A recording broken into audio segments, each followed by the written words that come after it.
welcome to Easy Indian Recipes 1K. இன்னைக்கும் நம்ம ஒரு சூப்பர் இன்ட்ரஸ்டிங்கான ரெசிபி தான் பார்க்க போறோம். இது கோபில பண்றது. எப்படி பண்றதுன்னு பார்க்கலாம். இப்போ வந்து நம்ம வந்து இந்த கோபினலாம் வாஷ் பண்ணி வச்சிருக்கோம்.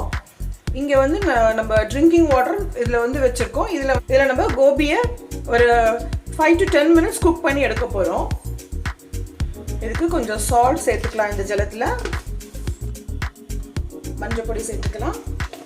அப்புறம் 3 லவங்கம், ஒரு 2 பீஸ் பட்டை, 3 இலாய்ச்சி, ஸ்டார் ஆனிஸ், சோம்பு இதெல்லாம் சேர்த்து இதில் கொதிக்க விட்டுலாம்.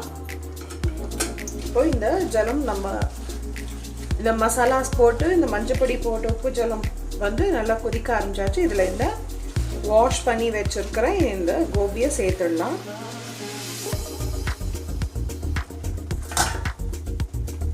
இப்போ இது நல்லா வந்து கொதிச்சாச்சு. இதில் இந்த மசாலாவும் இறங்கி இருக்கும், குக்கும் ஆயிருக்கும். ஒரு 50% குக் ஆனால் போதும்.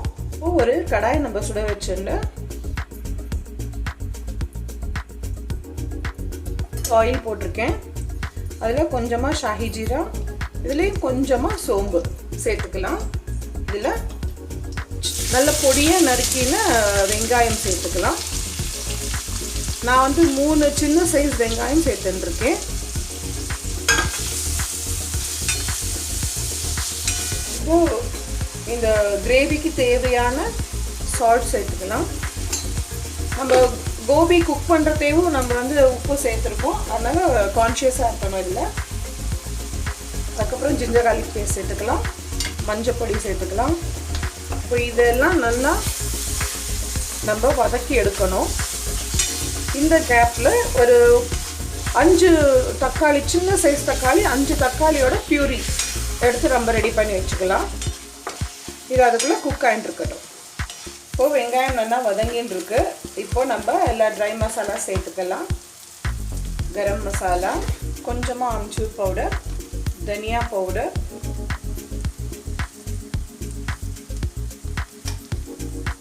சில்லி பவுடர், அப்புறமா கசூரி மேத்தி.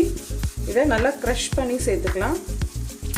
இப்போ இந்த மசாலாஸ் எல்லாம் நல்லா நம்ம மிக்ஸ் பண்ணிவிட்டு இது நல்லா மிக்ஸ் ஆகிடுது. இப்போ நம்ம என்ன பண்ணலாம்னா நம்ம ரெடி பண்ணி வச்சுருக்கிற டொமேட்டோ பியூரி சேர்த்துக்கலாம். இப்போ நம்ம என்ன பண்ண போகிறோன்னா அன்ஸ்வீட்டன்டு கோவா நான் வந்து கொஞ்சம் எடுத்துட்டுருக்கேன். இதோட குவான்டிட்டி வந்து நான் ஜஸ்ட் ஒரு 2 to 3 cubes of unsweetened khoa எடுத்துட்டுருக்கேன். உங்களுக்கு வேணும்னா இன்னும் கொஞ்சம் சேர்த்துக்கலாம். இதை போட்டு நல்லா மிக்ஸ் பண்ணிவிடுங்க.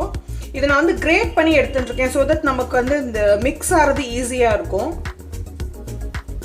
இப்போது இது வந்து நான் அந்த கோபியை நான் ட்ரெயின் பண்ணி எடுத்துட்டுருக்கேன். இதில் அந்த மசாலாஸ் இருந்ததுன்னா நோ இஷ்யூஸ். இப்போ இதெல்லாம் சேர்த்து இன்னும் கொஞ்சமாக நம்ம ஜலம் சேர்த்துக்க போகிறோம். இது நல்லா குக் ஆகணும். ஜலம் வந்து முதல்லையே நிறைய சேர்த்துன்ற வேண்டாம், ஏன்னா நம்ம வந்து இன்னும் க்ரீம் போட போகிறோம். க்ரீம் அண்ட் கோவாவோட குவான்டிட்டி வந்து உங்களோட விஷ் தான். இந்த ரெசிபி வந்து செய்யறதுக்கு வந்து ரொம்ப ஈஸியாக செஞ்சிடலாம். ஏன்னா சைமல்டேனியஸாக செஞ்சாச்சுன்னா உங்களுக்கு ஈஸியாகிடும். இந்த க்ரீமி கோவா கோபி மசாலா வந்து ரொம்ப ஃபென்டாஸ்டிக்காக இருக்கும். இது வந்து ஜீரா ரைஸ் கூட ரொம்ப நல்லா இருக்கும். இது அஃப்கோர்ஸ் பட்டர் நான், பராட்டா, ரோட்டி எதோட கூட விட நல்லாயிருக்கும். பட் எஸ்பெஷலி வந்து இந்த ஜீரா ரைஸ் கூட இது எக்ஸ்ட்ராடினரியாக இருக்கும். இது இப்போ நல்லா கொதிக்கட்டும். ஒரு 5 minutes கழித்து பார்க்கலாம். நம்மளோட க்ரீமி கோவா கோபி மசாலா ரெடியாக எடுத்து ஜஸ்ட் வந்து ஒரு 4 tablespoons ஆஃப் க்ரீம் போட்டிருக்கேன். உங்களுக்கு வேணால் நீங்கள் கூட குறைச்சி சேர்த்துக்கோங்க. இந்த மாதிரி ஈஸி அண்ட் இன்ட்ரெஸ்டிங் ரெசிபீஸ் நம்ம சேனலில் நிறைய இருக்குது. நம்ம சேனல் சப்ஸ்கிரைப் பண்ணாதான் ப்ளீஸ் சப்ஸ்கிரைப் பண்ணுங்க. Stay tuned for more easy recipes. Thank you for watching. Bye bye.